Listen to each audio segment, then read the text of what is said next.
This is an article from Car Scoops, and the link will be in the description. Do you actually want an AI companion in your car?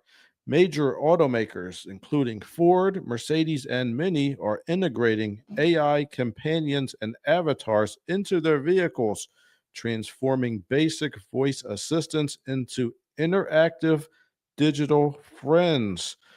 Ford CEO Jim Farley recently said every driver should have an AI assistant in their car, one that can hold real conversations, not just take commands.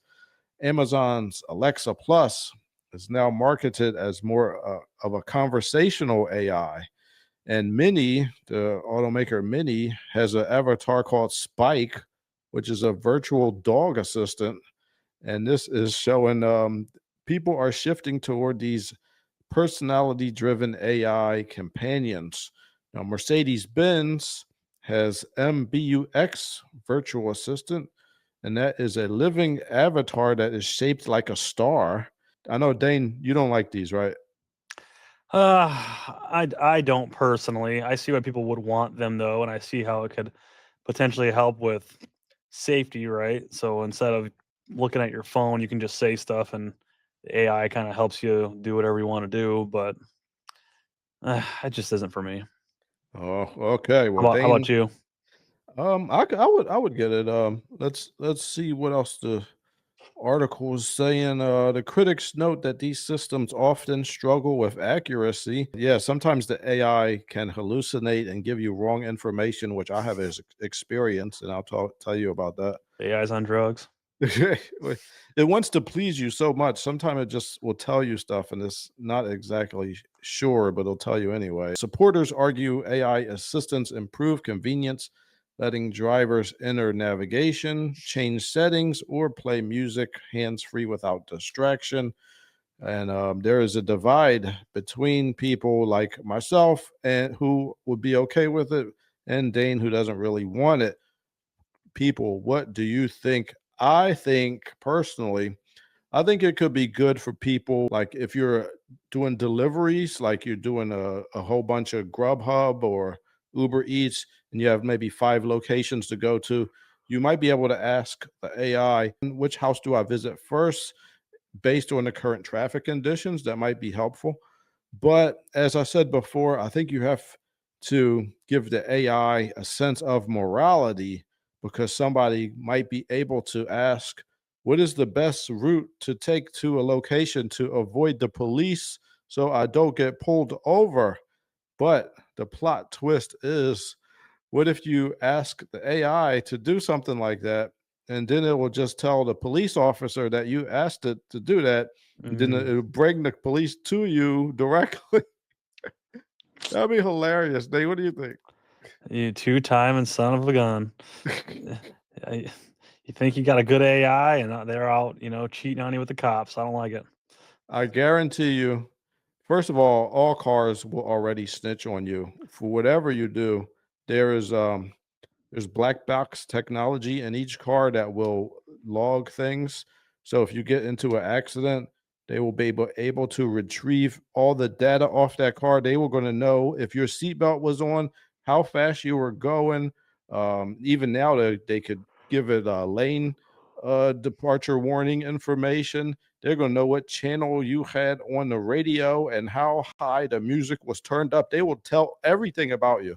So if you think about doing anything wrong, the time is just to you're going to get caught. So you might as well just do everything right. If Dane, you think about would doing something wrong, they're gonna know about it.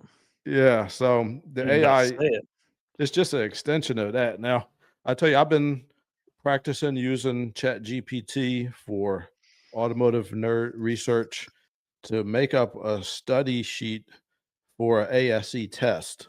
And it made a study sheet and it was good, but some answers that were just off. So I decided not to directly ask it just to do something like that right now.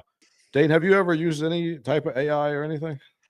Yeah, I've dabbled on it a little bit. It seems like it's just a little bit better Google. Like you can ask it to do things and it or search things for you or ask it questions and it just finds it for you versus you have to finding it yourself.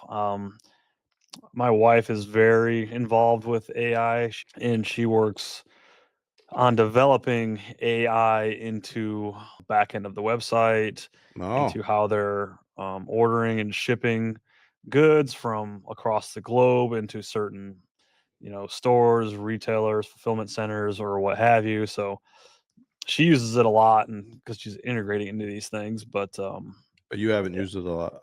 but you're right. But I haven't used it a lot. What I do on a day to day basis doesn't really require it. So All right. yeah, I just don't have a lot of experience.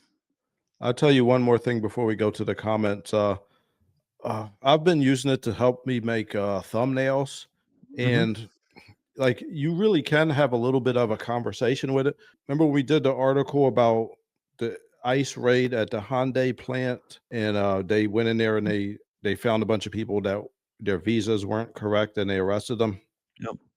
So I asked the AI to make a thumbnail depicting an ICE agent arresting Korean workers at a Hyundai plant, and the AI was like, "No, I can't make an image like that. That might, I think it said might be offensive to some people." So I was like, so I'm like having a conversation with the AI now, and I'm like, "Okay, well, can you make the image, but blur the people's faces out so that you can't see that they're Korean?" I mean, I Right. was like, "Well, look," I was like, "This is an actual situation. I'm not being a jerk Right. or anything to Korean people. This actually happened, and I want a thumbnail to depict it. I'm Hmm. not making a judgment." And then they were like, "No," but then I said, "Can you blur the faces out so you can't tell they're Korean?" And then it was like, "Okay."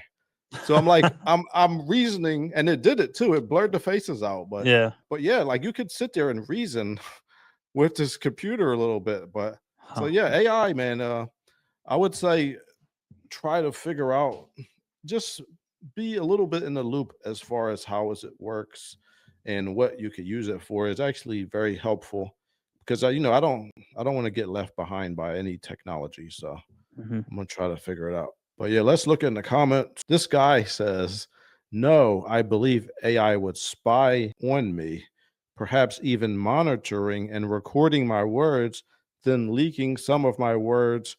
In some cases, if I would be speaking with myself in my car, the AI probably would think that I would say some commands for the AI, causing it to do something when I really don't want it to do anything."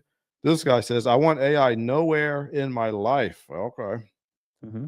This guy says, "There have been many news reports that insurance companies purchase your data that has been conveniently collected by these modern infotainment systems.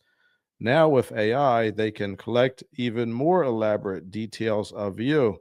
Unless you're fine with doubling or tripling your insurance premium, no, I don't want my car to have any of these things." That is a good point. They do sell your information to insurance companies. Yeah, what do you think, Dane? Well, stop doing illegal crap, and you won't have to worry about it. That's pretty much how I do. Yeah. Or drive old stuff like me, and that doesn't have any AI and electronics in it. You'll be good. Yeah, that is a good point. Dane drives the older vehicles that they don't even have fuel injection or OBD2 anything. They don't have Hey, OBD2, they don't have OBD1, they are OBD none. I have two of them have OBD2. Nothing. Oh, okay. Everything 2 out else of does not. 6. Everything else is old All right. carburetors. All right. Hey, guys in the chat, thank you for joining us. Let us know what you think in the comments. Would you buy a vehicle with an AI assistant? I would. I would like that. I think maybe that'll lead to less button. Like they're going to be you're going to be able to get rid of buttons completely if the AI can understand what you really want. All you have to do is like turn the heat up 5 degrees, turn the heat up 10 degrees, or Yep. turn the wipers on. Like with an AI assistant, you might not need like any buttons at all. Yeah. That's You know. wild. Yeah. You know how we've been talking about like dashes, how they're getting crazy with the screens and stuff. Yeah. Like the hot trend this year at SEMA on a lot of really cool builds, like What? high end like resto mods and stuff, was instead of having like a stereo, it was just a little screen like this. My hold my hands up for people that maybe just be listening only, like Yeah. 6 inches by like 4 inches, and it was Apple CarPlay, so you can just Yeah. or Android or whatever. It was just CarPlay on it, and so you'd only play what was on your phone. That was it. No AM, FM, no nothing else. It was just CarPlay, super simple. That ran your whole stereo. It just cleans up the whole interior. Man, it was Wow. yeah, like that's the trend now in like resto mods and in like restorations and stuff like that. I don't know how much the brand new vehicles are going to catch on to that trend, but like that's obviously what people want that are building cars. They just want something super simple. They don't even want AM, FM anymore. Just CarPlay. Yeah, that'd be pretty cool. Let's look at the next story.